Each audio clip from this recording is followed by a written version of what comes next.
আজকে চলো তোমাদের সাথে শেয়ার করব আমার summer productive morning to night routine. ভিডিওতে থাকছে বেশ কিছু healthy food habit, skin care, hair care আর এই সামার টাইমে কিভাবে নিজেদের পড়াশোনার প্রতি মন দেবে সেগুলোরও কিন্তু অনেক টিপস।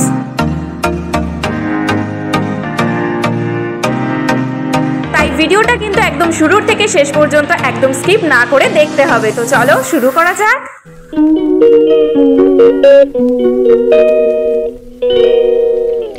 হেই এভরিওয়ান, রাধে রাধে সবাইকে অ্যান্ড গুড মর্নিং। আজকে আমার মর্নিং রুটিনটা স্টার্ট হচ্ছে 8টা নাগাদ। হ্যাঁ, আজকের মর্নিং রুটিনটা তো স্টার্ট করতে অনেকটাই দেরি করে ফেললাম। আজকে আসলে আমার কলেজ যাওয়ার কোনো চাপই ছিল না, তাই ভাবলাম একটুখানি বেশি টাইম ধরে ঘুমিয়ে নিই। এই গরমের মধ্যে কিভাবে কলেজ যাব বলো? স্টেশন অবধি সাইকেল করে যাওয়া, সেখান থেকে ট্রেন ধরা, ট্রেন ধরে আবার নেমে 20 মিনিটের হাঁটা পথ, তারপরে কলেজ।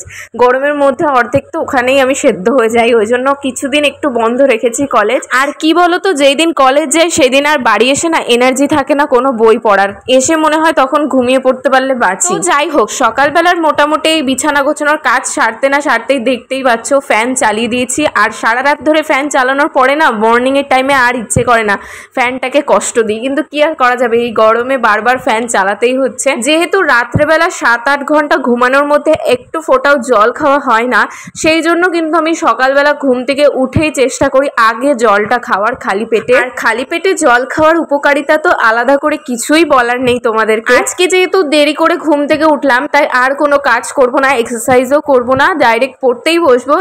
তার আগে দেখলাম বাবা অর্ধেক ঝাড় দিয়ে কাজে চলে গেছিলো, ভীষণ ব্যস্ত ছিল বলে। তো ভাবলাম তাহলে এইটুকু ঝাড় আমি দিয়ে নিই, তারপরে একেবারে পড়তে বসবো। যদিও আমার বাড়িতে খুব একটা কাজ থাকে না, মর্নিং এর টাইমেও বলো এমনি আদার্স টাইমেও খুব একটা কাজ থাকে না, তাই ভাবলাম যেহেতু এইটা একটা বাকি রয়েছে করেই দিই তাহলে।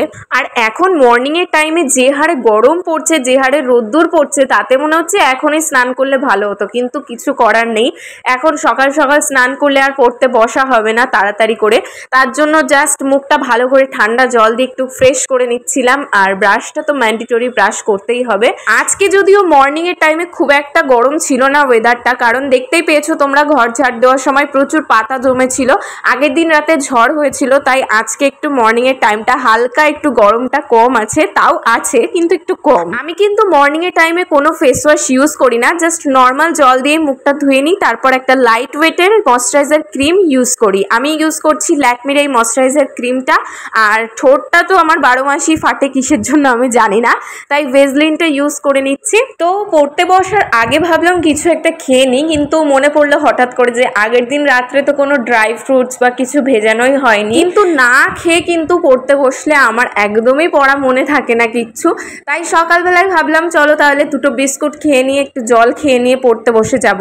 বিস্কুটগুলো না এত টেস্টফুল ছিল, পুরো হরলিক্স বিস্কুটের মতনই ছিল, তাই ভাবলাম আরেকটাও নিয়ে নিই। তোমরা তো আমার কমেন্ট সেকশন ভরিয়েই দিয়েছো মর্নিং টু নাইট রুটিন সামারের শেয়ার করতে, তো আমি কিন্তু একটা realistic morning to night routine share করছি। তোমরা কিন্তু একদম ভিডিওটা ফার্স্ট থেকে লাস্ট অব্দি অবশ্যই দেখবে। চলো এইবার পড়তে বসা যাক, কিন্তু তার আগে কিন্তু যেই বোতলে আমরা জল খাবো সেই বোতলটা পুরো ফুলফিল করে নেব, কারণ পড়ার মাঝখানে বারবার ইচ্ছে করবে না উঠে উঠে জল খেতে। আর যদিও বা ওঠা হয় তাহলে কিন্তু আমাদের পড়ার প্রতি ডিস্ট্রাকশন কিন্তু একদমই নষ্ট হয়ে যাবে। এই গরমে তো একটা মুহূর্ত ফ্যান ছাড়া চলাই যাচ্ছে না, তাই ফ্যানটা কিন্তু অন করে নিয়েছি। এইবার পড়তে বসে যাব।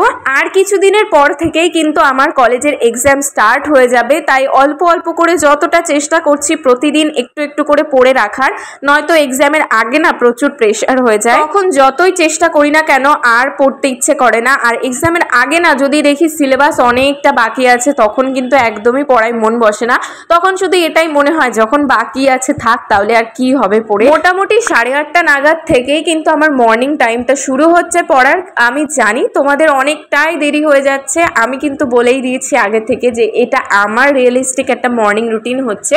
তো তোমরা যারা স্কুল স্টুডেন্ট আছো তারা আরও তাড়াতাড়ি মর্নিংয়ে উঠবে। আর আমি জানি অনেকেই অনেকেরই হয়তো সকালবেলার দিকে পড়া থাকে, টিউশন থাকে, তারা 8:30টার দিকে বাড়ি আসে, তাদের জন্য 8:30টার টাইমটা কিন্তু বেস্ট পড়ার জন্য। আমার কিন্তু ফার্স্ট এক্সাম হচ্ছে বাংলা, তবুও আমি এখন সোশিওলজিটা নিয়েই পড়ছি, কারণ এই সোশিওলজির নোটসে আমি কিছু পেয়েছি, তাই আগের দিন রাতে যেটুকু লিখে রেখেছিলাম সেটুকু এখন আগে মুখস্থ করে নেব, তারপর বাকি নোটসটুকু বানিয়ে নেব। মর্নিংয়ের টাইমে কিন্তু সব সময় টাফ সাবজেক্ট নিয়ে বসতে আমি বারবার করে বলে দিয়েছি, সেটা কিন্তু তোমরা আশা করি ফলো করছো, আর আমি তো অবশ্যই করছি। সোশিওলজি আমার একটু একটু কঠিন লাগে, আর তাছাড়া কিন্তু বাংলা ফিজিক্যাল এডুকেশন নিয়ে আমার অতটা চাপ লাগে না, জাস্ট 1-2 দিন আগে আমার পড়লেই হয়ে যায়। কিন্তু এই সোশিওলজিটা একটু খটোমটো, যার কারণে আমার একটু প্রবলেম হয়। তবুও দেখো আমার এই 3টে কোয়েশ্চেনের মধ্যে মাত্র 2টো বুঝতে পেরেছি মোটামুটি করে, তবুও আর একটা কোয়েশ্চেন তো বুঝতে পারছি না, পরে সেটা ইউটিউব থেকে দেখে আমি সলভ করে নেব বা ইজি একটা নোট তৈরি করার চেষ্টা করে নেব। আর এইদিকে আমার চিনি দেখো অন্য একটা বাড়ির ছাদে গিয়ে তারপর লাফ দিতে গিয়ে পড়েই গেছিল, যাই হোক কিছু হয়নি আশা করছি। তো যাই হোক আমার কিন্তু এই 3টে কোয়েশ্চেন আমার মনে রাখতে আধ ঘন্টা সময় লেগে গেছে, তার বেশি লেগেছে বলতে গেলে। তার মধ্যে তো একটা বলেই দিলাম বুঝতে পারছি না, পরে ইউটিউব থেকে দেখে নেব। আর এই দুটো কোয়েশ্চেন আমার ভালোই মুখস্থ হয়ে গেছে, এখন আর মোটামুটি পড়ার কিছু নেই সেরকম, তাই ভাবলাম চলো তাহলে নোটসটা তৈরি করে ফেলি ফোন দেখে। তো নোটসটা তৈরি করার পর যাতে আমি সন্ধ্যাবেলা এটা নিয়ে আবার বসতে পারি, তার জন্য 3-4 পৃষ্ঠা লেখা বাকি আছে, একদম তাড়াতাড়ি করে কমপ্লিট করে নিচ্ছি। তো ভিডিওর মাঝখানে কিন্তু আমি একটা কমেন্ট না শেয়ার করে তোমাদের সাথে পারলাম না। এই বোনটা এত সুন্দর একটা কমেন্ট করেছে, অসংখ্য ধন্যবাদ তথাগত অধিকারী। নামটা তোমার নিতে বললে আমি ভিডিওর মাঝখানে নামটা নিলাম। আর তোমার কমেন্টে যেগুলো ছিল সামার ভ্যাকেশন বা মর্নিং টু নাইট রুটিন, একটা পারফেক্ট স্যাটারডে রিলেটেড একটা ভিডিও করতে, আমি অবশ্যই শেয়ার করব, তুমি টেনশন নিও না। চেষ্টা করেছিলাম তাড়াতাড়ি লেখা কমপ্লিট করতে, বাট হলো না, এত লেখা বাকি ছিল, দেখে মনে হচ্ছিল তাড়াতাড়ি হয়ে যাবে, বাট মোটামুটি 1 ঘন্টা লেগে গেছে আমার শেষ করতে। তো তারপর ভাবলাম চলো আগে খাওয়া দাওয়া একটুখানি কমপ্লিট করে নিই। মর্নিংয়ের ব্রেকফাস্টটা কিন্তু টাইম টু টাইম যত দেরি হোক মানে করে নেওয়া উচিত আমার মনে হয়, তবুও আজকে আমার দেরি হয়ে গেছে, 10:30 11টা বাজতে যায়। 1.5-2 ঘন্টা মর্নিংয়ের টাইমে পড়ার পর কিন্তু এখন আর এনার্জি খুব একটা নেই অন্য কিছু পড়বো, তাই ভাবলাম চলো একটুখানি টাইম পাস করি বা নিজের সেলফ কেয়ার করি, কিছুটা সময় ফ্যামিলি টাইম দিই। আশা করি প্রত্যেকটা বাঙালি বাড়ির ছাদে কিংবা উঠোনে কিন্তু প্রচুর টক আম কেটে কেটে রোদ্রে দেওয়া আছে, আর আমাদের বাড়িতেও ব্যতিক্রম নেই। আর এই জিনিসগুলো তো আমারই দায়িত্ব, আমার ভীষণ ভালো লাগে এই আমের সিজনে প্রচুর টক বানাতে কিংবা আম তেল বানাতে, তাই কোনো বছর আমি কিন্তু ছাড়ি না, যতগুলো আম পাই সবগুলো দিয়ে এরকম আম তেল বানিয়ে রাখি। একদিন রাত্রে কিন্তু আমি প্রচুর চুলে তেল দিয়েছিলাম, তাই স্বাভাবিকভাবেই আজকে শ্যাম্পু করতে হবে, তাই ভাবলাম চলো তাহলে একটা ভালো হেয়ার প্যাক ইউজ করি, যেটাতে প্রোটিন থাকবে প্রচুর, তাহলে চুলের একটা উপকারই হবে। আর অনেক দিন ধরেই না চুলের কোনো রকম যত্নই নেওয়া হচ্ছে না, অনেক মাস হতে গেল বলতে গেলে, তাই ভাবলাম চলো তাহলে আজকে এই হেয়ার প্যাকটা ইউজ করি আর তোমাদের সাথেও শেয়ার করি। সবার ফার্স্টেই দেখতে পেলে একটা ডিম নিয়ে নিয়েছি। অনেকে আছো যারা ডিমের কুসুমটা অ্যাভয়েড করো, তারা অবশ্যই করতে পারো যদি তোমাদের আষ্টে গন্ধ অসহ্য লাগে, যদিও আষ্টে গন্ধ দূর করার অনেক কিন্তু প্রসেস আমি তোমাদেরকে বলে দেবো, যার কারণে আমি কিন্তু এই হেয়ার প্যাক ইউজ করলে কোনো আষ্টে গন্ধ বেরোয় না ডিমের। তার সাথে কিন্তু আমি নারকেল তেল আর ক্যাস্টর অয়েল দিয়ে দিয়েছিলাম 1 চামচ মতন, আর দিয়ে দিয়েছিলাম পেঁয়াজের রস। আর চুলের অবস্থা তো আমার দেখতেই পাচ্ছ এতটাই খারাপ হয়ে গেছে অযত্নে, যার কারণে কিন্তু আমার চুল ওঠা প্রচুর বেড়ে গেছে, তাই জন্য কিন্তু আমি এই হেয়ার প্যাকটা প্রত্যেক সপ্তাহে ইউজ করব এখন থেকে ভাবছি। আর প্রত্যেকটা উপকরণ কিন্তু ভীষণই উপকারী, কি আর বলবো। পেঁয়াজের রস যেমন চুলের গোড়া শক্ত করে মজবুত করে, তেমন কিন্তু নতুন চুল প্রচুর পরিমাণে গজাতে সাহায্য করে। আর ডিম যেমন খাওয়ার ক্ষেত্রে উপকারী, তেমন কিন্তু আমাদের চুলের প্রোটিন দিতেও কিন্তু সাহায্য করে, তাই চুলের গোড়ায় যতটা চেষ্টা করবে কোনো তুলো দিয়ে বা হাত দিয়ে হোক ভিতরে আর কি এই প্রোটিন প্যাকটা দিতে। অনেক সময় কিন্তু যে কোনো হেয়ার অয়েল বা যে কোনো হেয়ার মাস্ক আমরা চুলের সামনের দিকেই যত পারি দিতে থাকি, আর পেছনের দিকে দেওয়ার কথা মনে থাকে না যেহেতু, তাই পিছনের দিকে চুলের কিন্তু গ্রোথ ঠিকঠাক হয় না। তার জন্য কিন্তু সামনের দিকে মাথাটা একটু ঝুঁকে নিয়ে চুলের পিছনের দিকে অবশ্যই দেবে।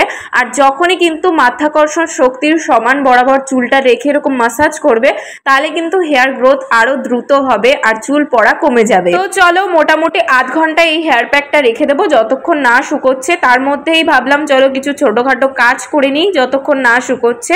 আজকে হচ্ছে সানডেতে কিন্তু আমি মাঝে মাঝেই জামা কাপড়গুলো কাচি, কিন্তু আজকে আর আমি কাচলাম না জামা কাপড়, ওই জন্য মাই পরিষ্কার করে দিয়েছিল। তাই ভাবলাম আমি তাহলে জামা কাপড়গুলো মেলে দিই। আর তার মধ্যেই দেখলাম অনেকটাই শুকিয়ে গেছে, কিন্তু মা বললো তাহলে একটু মাংসটা ধুয়ে ম্যারিনেট করে দে, তাই তোমাদের সাথেও একটু শেয়ার করলাম। আর এইটুকু সলিড পিসগুলো রেখে দিয়েছিলাম, এগুলো দিয়ে কালকে মোমো বানাবো, সেটাও তোমাদের সাথে ভিডিওতে শেয়ার করব শর্টসে। ম্যাক্সিমাম টাইম কিন্তু চিকেন হলে আমাদের বাড়িতে দেখেইছো আমিই রান্না করি, বাট আজকে একটু ইচ্ছে হলো মার হাতে রান্না খেতে, তাই মাকে জাস্ট যেটুকু করে দেওয়ার মতন সেইটুকু করে দিয়ে ছেড়ে দিলাম। আর আমরা সবসময় চিকেন রান্না করলে এইভাবে সমস্ত মশলা অল্প অল্প দিয়ে সর্ষের তেল দিয়ে লবণ লেবু দিয়ে ভালো করে মাখিয়ে ম্যারিনেট করে নিই, তাহলে মাংসটা অনেক তাড়াতাড়ি কষা কষা রান্নাও হয়ে যায়। তো চলো, ম্যাক্সিমাম কাজ তো আমার কমপ্লিট হয়ে গেছে। আর আমার হেয়ার মাস্কটাও কিন্তু অলরেডি শুকিয়ে খটখটে হয়ে গেছে, যেহেতু এখন স্নান করতে যাব আর শ্যাম্পু করব। তো আমি কিভাবে শ্যাম্পুটা ইউজ করি, তোমাদের মধ্যে একজন কমেন্ট করেছিলে যে আমি কোন শ্যাম্পু ইউজ করি।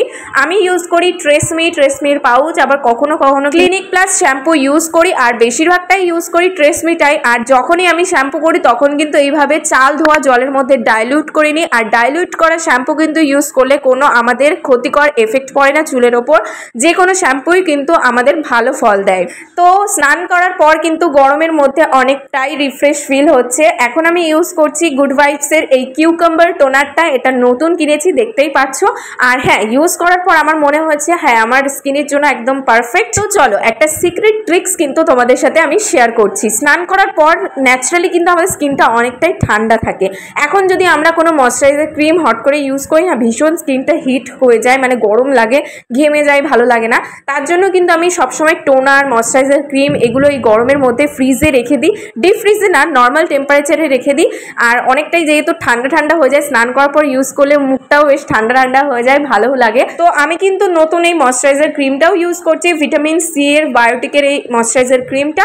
এটাও ভীষণই ভালো, একটা ন্যাচারাল গ্লো দেয় অনেকটাই। দেখো স্কিনটা কিন্তু গ্লো করছে আগের থেকে। অনেকেই হয়তো এই সামার টাইমে ময়শ্চারাইজার ইউজ করা, টোনার ইউজ করা এগুলো একদমই ছেড়ে দেয়, জাস্ট মুখটা ফেস ওয়াশ দিয়ে ধোয়ার পরপরই একেবারে ছেড়ে দেয়। বিশেষ করে যাদের অয়েলি স্কিন তারা হয়তো আরো বেশি এরকম করে, কিন্তু ছোটখাটো যে কোনো লাইট ওয়েটের তোমাদের স্কিনের সাথে টাইপ করা কোনো একটা ময়শ্চারাইজার অবশ্যই ইউজ করবে, না হলে স্কিন কিন্তু অনেকটাই ড্রাই হয়ে যায়, কেমন একটা হয়ে যায়, তাতে ক্ষতি হবে। তার জন্য যে কোনো ময়শ্চারাইজার ক্রিম কিন্তু স্নান করার পর অবশ্যই ইউজ করবে। স্কিন কেয়ার করার পর কিন্তু অনেকটাই আমার চুলটা এখন শুকিয়ে গেছে, হালকা ভিজেও আছে। তো এখন হচ্ছে পারফেক্ট টাইম একটা সিরাম ইউজ করার। তোমরা তো জানোই আমি কোন সিরাম ইউজ করি। তো এখন কিন্তু সামার টাইমে যতটা চেষ্টা করবে সিরাম কম ইউজ করার চুলে, কিন্তু অ্যাভয়েড করতে বলছি না, কারণ শ্যাম্পু করার পর কিন্তু আমাদের ন্যাচারাল যেই স্ক্যাল্পে অয়েল থাকে সেটা অনেকটাই যেহেতু ধুয়ে যায়, তো তখন কিন্তু চুলে আমাদের গোড়ায় অনেকটা রুক্ষ হয়ে যায়, খুশকির প্রবলেম হয়। তার জন্য তোমরা যারা কন্ডিশনার ইউজ করো না তারা অবশ্যই সিরাম ইউজ করবে, বাট একটু অল্প ইউজ করবে। আর হ্যাঁ, যেদিন আমাদের বাড়িতে চিকেন হয় সেদিন আমি যত ব্যস্তই থাকি না কেন, মা কিন্তু আমার জন্য 2 পিস কষা রেখেই দেবে।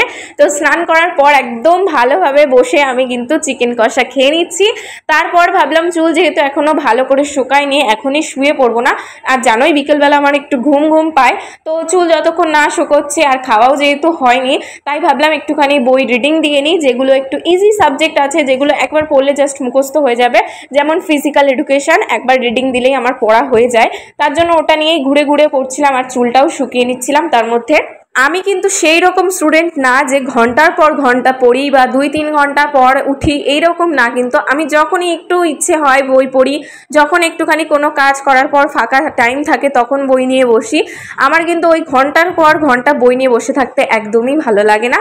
তো আজকে যেহেতু শ্যাম্পু করেছি তাই একটুখানি চিরুনিটাও পরিষ্কার করে নিয়েছিলাম। আর দেখতেই পাচ্ছ আজকে কিন্তু আমাদের লাঞ্চে বাড়িতে ছিল একদম ঝাল ঝাল চিকেন কষা, তার সাথে কিন্তু চিংড়ি মাছ ঝাল।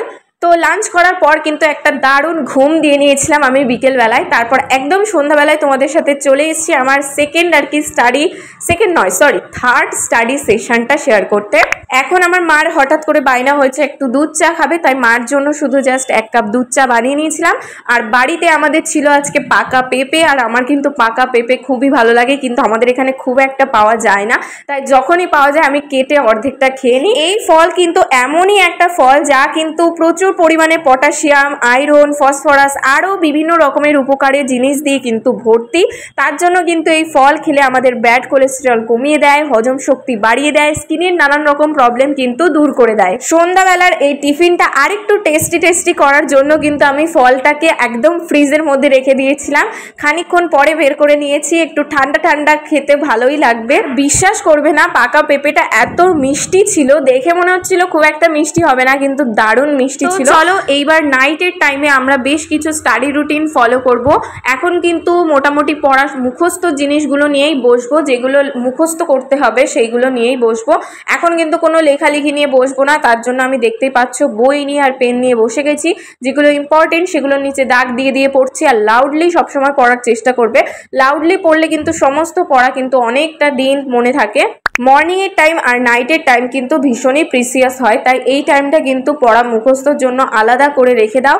আর বাকি টাইমগুলোতে যা কিছু করো, নোটস তৈরি করা, নোটস লেখা বা তোমাদের প্রজেক্ট করা, সেগুলো করতে পারো, কিন্তু মর্নিং আর নাইটের টাইমে কিন্তু কখনোই এগুলো করবে না। তো মোটামুটি 2 ঘন্টা আমি টানা মুখস্থ করে নিয়েছি পড়া। এখন আমার কিন্তু ভীষণ রিল্যাক্সেশনের জরুরি, তার জন্য হেডফোন নিয়ে চলে এসেছি ছাদে। ছাদে কিন্তু আমি 1.5-2 ঘন্টা কাটাই, সময় ভীষণ ভালো লাগে। রাতের দিকে একবার ছাদে গেলে না আর নিচে আসতে ইচ্ছে করে না, এত সুন্দর হাওয়া দিতে থাকে।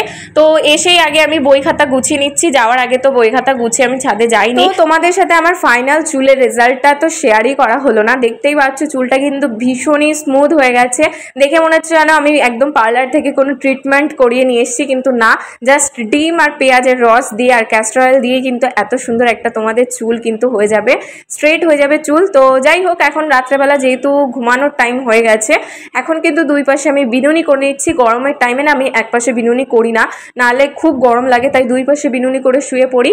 আর লাস্টে শোয়ার আগে ভাবলাম চলো একটা হেয়ার মাস্ক ইউজ করি।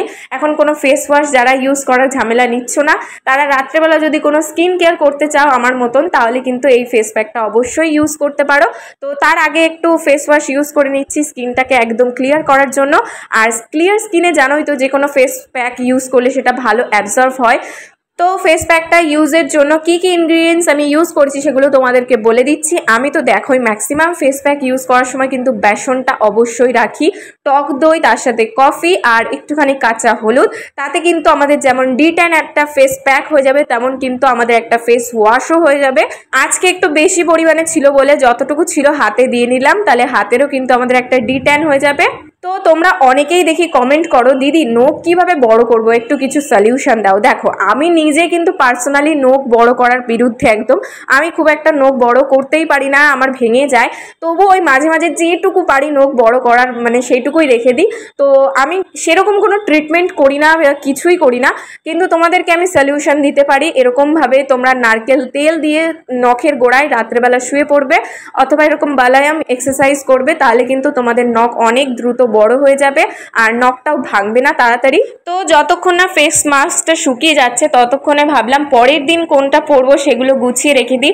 আসলে আগের দিন রাত্রে না গুছিয়ে রাখলে না মর্নিংয়ের টাইমে তখন তাড়াহুড়ো লেগে যায় যে কি পরবো না পরবো, কোনটুকু বাকি আছে। তাই আগের দিন যদি বইটা একটু গুছিয়ে আমি বিছানার পাশে কিংবা টেবিলে রেখে দিই, তাহলে ঝট করে মর্নিংয়ের টাইমে উঠেই কিন্তু বইটা সামনে পেয়ে যায়। তো মোটামুটি ফেস প্যাকটা 15 থেকে 20 মিনিট রাখার পর কিন্তু আমি স্কিনটা ক্লিয়ার করে নিয়েছি। এখন আমি একটা টোনার ইউজ করছি, যদিও এই টোনারটা কিন্তু দুপুরে যেটা ইউজ করছি সেটা না, এটা হচ্ছে রোজ ওয়াটার। রোজ ওয়াটার কিন্তু আমাদের নাইটের আগে শোয়ার আগে যদি ইউজ করি তো আমাদের কিন্তু স্কিনে যে ডার্ক সার্কেলগুলো সেগুলো কমিয়ে দেয়। আর দেখতেই পাচ্ছ অলরেডি কিন্তু 11:30 বাজতে যায়, এখনও খুব একটা কেউ ঘুমায়নি আমাদের বাড়িতে, ওই জন্যই এতক্ষণ জেগে আছি। আর হ্যাঁ, সামারের টাইমে কিন্তু অবশ্যই একটা জলের বোতল বিছানার পাশে রেখে দেবে, কারণ রাত্রেবেলা অনেক সময় ঘুম ভেঙে গেলে না জল তেষ্টা পায়, আমার তো হয়, ওই জন্য আমি একটা জলের বোতল সবসময় বালিশের পাশে রেখে দিই। মাকেও তো দেখতেই পারলে জলের বোতল কিন্তু বালিশের পাশে রেখে দিয়েছে মায়েরটা। তো চলো মশারি টানানো তো কমপ্লিট, এইবার আমি ঘুমিয়ে পড়বো। আজকের ভিডিওটা কেমন লাগলো অবশ্যই কিন্তু কমেন্টে জানিও কেমন হয়েছে, আর লাইক দিয়ে অবশ্যই জানিয়ে দিও যে আদৌ ভিডিওটা ভালো হয়েছে কিনা। তো চলো সাবস্ক্রাইব করতে কিন্তু একদমই ভুলো না। নেক্সট কোন টপিকে ভিডিও আনবো অবশ্যই জানিও। তো চলো ততক্ষণে দেখা হচ্ছে নেক্সট ভিডিওতে, বাই।